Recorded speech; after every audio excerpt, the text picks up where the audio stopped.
She said, "You don't appreciate me like he does." I didn't know who he was until I saw a message pop up on her phone. "Your husband sounds boring. When can I see you again?" I waited for her to leave. Then I messaged him back. "Tonight. My place." When he showed up, I wasn't alone. We'd been married 9 years. Not perfect, but I thought we were good. We had a house in Dayton, Ohio. Nothing fancy. Just a 2-bedroom on a quiet street. I worked in HVAC. She was a nurse. Our lives had rhythm.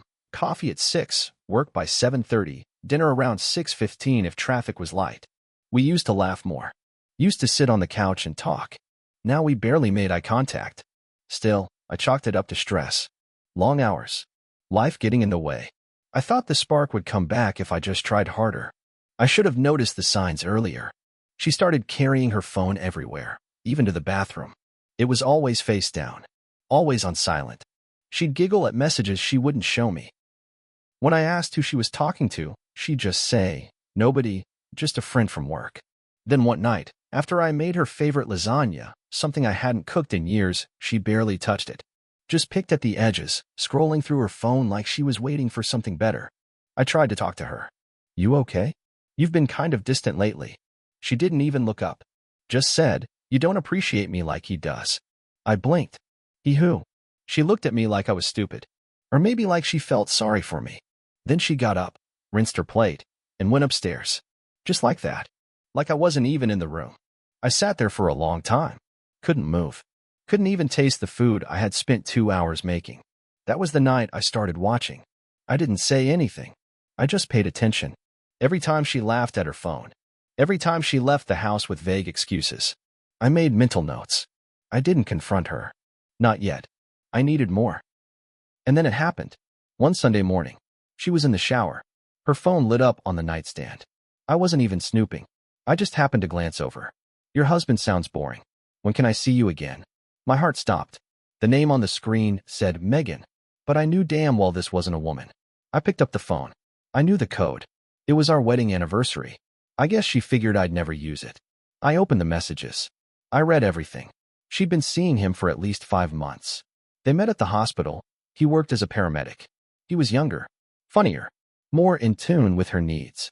At least that's what she said in the messages. She sent him things. Pictures I hadn't seen in years. Words she hadn't said to me since we were newlyweds. She even made fun of me in their chats. Called me a robot. Mr. Routine. Said I kissed like a dead fish. And then the message that made my blood run cold. "Your husband sounds boring.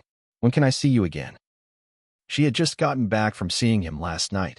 I didn't throw the phone. I didn't scream. I didn't even cry. I just stared at it. I felt something harden inside me. I responded, "Tonight. My place." He replied fast.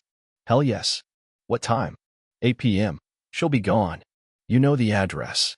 He sent back a smiley face and a heart emoji. I powered the phone off and sat on the edge of the bed. I waited until she came out of the shower. She smiled at me, wrapped in a towel. Kissed my forehead like nothing was wrong. Told me she was going to see her sister later. Girls' night. I said okay. She left at 7:15. At 7:25, I made a call. Because I wasn't going to be alone when he showed up. I called my brother, Paul. He's a truck driver, big guy, rough hands, short fuse. We haven't always been close, but he's the one person I trust when shit hits the fan. He picked up after 2 rings. "You good?" he asked, hearing something in my voice. "No," I said. "Can you come over?" "Now." He didn't ask questions. On my way. By 7:50, he was pulling into my driveway. I opened the garage and waved him in. He stepped out of his truck, took one look at me, and said, "What happened?" "She's cheating," I said. "He's coming here tonight." Thinks she invited him. Paul didn't flinch. "You want me to rough him up?" "No," I said. "I just want him to look me in the eye. I want him to see me. I want him to know I'm not just some guy she complains about in texts." We sat in the living room, lights dimmed. I set her phone on the coffee table, screen down. Every part of me felt like it was waiting to explode, but I kept my voice calm. Paul cracked his knuckles. "You sure you don't want me to do more?" "No. Just let me handle it. If he tries something, then you step in."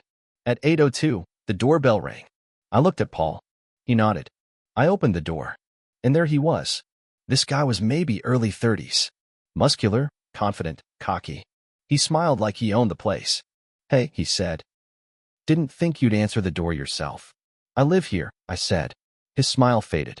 Wait, you're her. I nodded. Yeah, I'm the boring husband. He stepped back a little, glanced past me into the house. Paul stood behind me, arms crossed. Didn't say a word. Just stared. The guy looked nervous now. Look, man, I didn't know. She said you guys were separated. She said a lot of things. I cut in. Want to come in? Or are you only brave when she's around? He looked at me, at Paul, then stepped inside. I shut the door. We sat. No yelling. No fists. Just silence, heavy and thick. I slid the phone across the table to him. Read it. Read what you two said about me. Read every word. He didn't touch it. I leaned forward. You thought you were having fun. I get it. She made you feel special. But she's my wife. You came into my house through the back door while I was still sleeping in the bed she shared with me. You think that makes you a man. He opened his mouth, but nothing came out. Paul shifted behind him. The guy flinched. I kept going. I'm not going to hit you. Not tonight. But I want you to understand something. You were part of something real ugly. You helped destroy a marriage. And she let you. She used both of us. The guy finally spoke. I didn't know she was still with you. You knew enough, I said. He stood up. Look, I'm sorry. I didn't come here to fight. I thought this was something else. It is, I said. It's the truth. That's what this is. He left after that. Fast. Didn't even look back. Paul and I sat there for a while. Neither of us talked. At 9:15, she came home. And I was ready for her. She walked in like nothing had happened. Tossed her purse on the table, kicked off her shoes, called out, Hey babe, I'm home. Like we were still playing house. I was sitting on the couch. Paul had left a few minutes earlier, after saying, You sure you want to be alone with her? I said yeah. I needed her to see what I saw, to know what I knew. She walked in and saw me sitting there with her phone on the coffee table, screen facing up now. She paused. What's this? She asked, nodding toward the phone, voice shaky. You tell me, I said. You still want to talk about appreciation? Her face went pale. She looked at the phone, then at me, then tried to smile. It's not what you think. I laughed. I couldn't help it. You really want to start with that? She took a step back like she suddenly realized this wasn't a game. Okay, I'm sorry. I didn't mean for it to go this far. I was confused. I didn't plan any of this. You planned enough to save his number under Megan, I said. You planned enough to bring him into our house while I was at work. You planned enough to lie to my face every damn day. She crossed her arms. So what now? You want a divorce? You want me to leave? Fine. I stood up. Oh, now it's my decision? She snapped. What do you want from me? An apology? I already said I'm sorry. It didn't mean anything. It was just something I needed. I stared at her. You needed? What about what I needed? You couldn't even tell me you were unhappy. You just went and found someone else and played victim in your messages.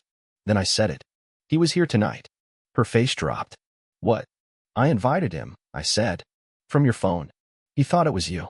You did what? Her voice cracked. He showed up expecting you. I made him read what you wrote about me. He knows the kind of person you are now. And he left. She looked sick. Like the room was spinning. I can't believe you did that. That's psychotic. No, I said. What you did was psychotic. Dragging someone into your marriage while pretending everything was fine. She started crying then, loud and messy. But I didn't move. I didn't comfort her. Not this time. You ruined everything, she said through sobs. I nodded slowly. Yeah, I did. I ruined the part where I thought we had something real. She sank to the floor. And for the first time, I think she realized this wasn't just some emotional affair with a guy who made her feel special. This was real damage. But I wasn't done yet. Because something else had come up when I went through her messages. And it had nothing to do with that guy. While she cried on the floor, I went back to the kitchen. Opened the drawer where we keep the old mail. I pulled out a stack of papers I found earlier that week. Papers she never thought I'd see. She hadn't just been cheating. She'd been planning to leave me. Not just walk away, but take everything. I laid the documents on the table. Bank statements. A printout of a private email account I found logged in on the iPad. She had been talking to a lawyer. For months. She was getting ready to file. To make me look like the bad guy. She was trying to prove I was cold and controlling. She even had a journal where she wrote down little stories, twisted versions of our fights, meant to make her look like a victim. She wanted the house, my truck, spousal support, half my retirement. All of it. I walked back into the living room and tossed the folder in front of her. She looked up, still crying, and opened it. Her face went blank. I wasn't supposed to see that, was I? I said. She shook her head slowly, like she was trying to come up with another lie, but nothing came out. You were going to take everything, I said. You were going to screw me over. Just like that. I wasn't. I didn't mean to, she stammered. Save it, I said. You've been planning this since January. You even timed your shifts to make sure I'd never know about him. You lied about your mom being sick just to stay in a hotel with him. Her mouth dropped open. She didn't know I knew that part. Oh yeah, I said. Your sister told me your mom never had surgery. So that hotel charge on our joint card? That wasn't for rest. That was for screwing him on my dime. I could see her unraveling. And that's when I told her what I'd done next. I had already talked to a lawyer. Showed him the messages, the emails, the financial planning. He said it was enough to prove premeditated marital fraud. Said I could protect my assets if I filed first. And I did. That same day I found the messages, I filed for divorce. Froze the joint accounts. Took my name off everything she could use to drain me. Changed all my passwords. Her face turned to stone. You're going to ruin me, she whispered. No, I said. You did that. You picked him. You planned it all. You made me the villain in your little story. I leaned down, looked her in the eye. I just finished the story for you. She didn't respond. Just sat there, hollow and quiet. I walked out of the house that night with just a duffel bag. Didn't take anything else. I'd let the lawyers sort that out. But I had peace. Weeks later, she tried to reach out. Apologies. More lies. Said she was in a dark place. That she didn't mean to hurt me. I didn't respond. I heard through mutual friends that the guy dumped her not long after. Found out she'd been seeing another guy too, one of the ER doctors. She tried to make it work with him. Didn't last. She ended up alone. And I moved on. I wasn't perfect either. I stayed too quiet, ignored the distance, thought being safe was enough. I was wrong. But I never lied. Never cheated. Never pretended to be someone I wasn't. And in the end, I kept my self-respect. She lost everything. Not because I punished her, but because she bet against me and lost. That's the kind of revenge life handles for you. You just have to stand still long enough to let it hit.